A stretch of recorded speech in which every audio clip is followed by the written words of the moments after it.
Alberta ਦੇ premier ਜੋਸਨ ਕੈਨੀ ਨੇ ਇੱਕ ਪ੍ਰੈਸ ਕਾਨਫਰੰਸ ਦੌਰਾਨ ਮਿਊਨਿਸਪੈਲਿਟੀਜ਼ ਮਿਨਿਸਟਰ ਟ੍ਰੇਸੀ ਐਲਾਰਡ ਦੀ ਬੇਲੋੜੀ ਯਾਤਰਾ ਕਾਰਨ ਉਹਨਾਂ ਦੀ ਤਾੜਨਾ ਕਰਨ ਦੀ ਬਜਾਏ ਮੰਤਰੀਆਂ ਨੂੰ ਹਵਾਈ ਯਾਤਰਾ ਨਾ ਕਰਨ ਦੀ ਹਦਾਇਤ ਦਿੱਤੀ। ਉਹਨਾਂ ਕਿਹਾ ਕਿ ਮੈਂ ਸਾਰੇ ਮੰਤਰੀਆਂ ਨੂੰ ਇਸ ਲਈ ਨਿਰਦੇਸ਼ ਜਾਰੀ ਕਰ ਰਿਹਾ ਕਿ ਬਿਨਾਂ ਕਿਸੇ ਲੋੜੀਂਦੇ ਕਾਰੋਬਾਰ ਦੇ ਕੋਈ ਵੀ ਹਵਾਈ ਯਾਤਰਾ ਨਾ ਕੀਤੀ ਜਾਵੇ।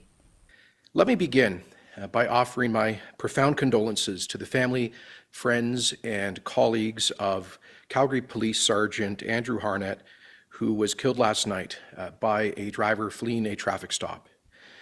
His death reminds us of the very real risks taken by police officers every day to protect public safety.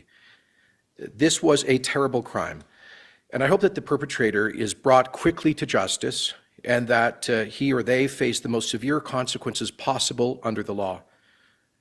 As you know, the Calgary Police Service has identified apparently 2 suspects.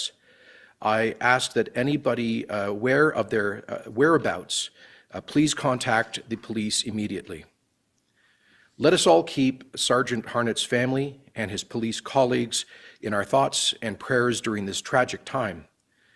And the next time you see a police officer, please thank them for their service to all of us.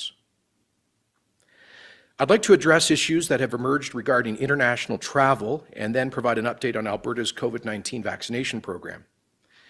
Albertans have made enormous sacrifices over the past 10 months to protect our healthcare system from COVID-19. Thanks to those efforts, we have succeeded in bending down the curve in recent weeks as the number of active cases has fallen by about a third. Of course, we must stay vigilant. From the beginning of the pandemic, Alberta's goal has been to protect lives and livelihoods.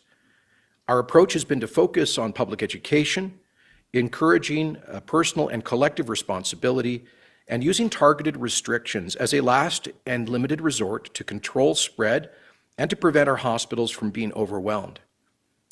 One aspect of that careful and balanced strategy has been our approach to travel. Back in March, when the federal government was refusing to take meaningful border control measures or to suspend travel from COVID hotspots, I called on them publicly and directly to do so.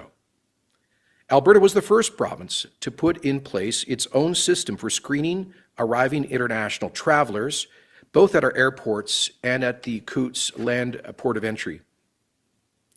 As we moved into the summer, Alberta's government began calling actively for measures to allow for safe travel using our expanded testing capacity and other technologies.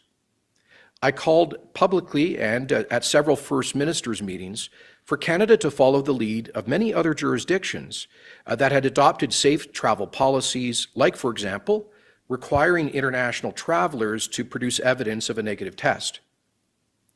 We commend the Government of Canada for finally having announced such an approach as they did earlier this week, and it will be effective, I understand, on January 7.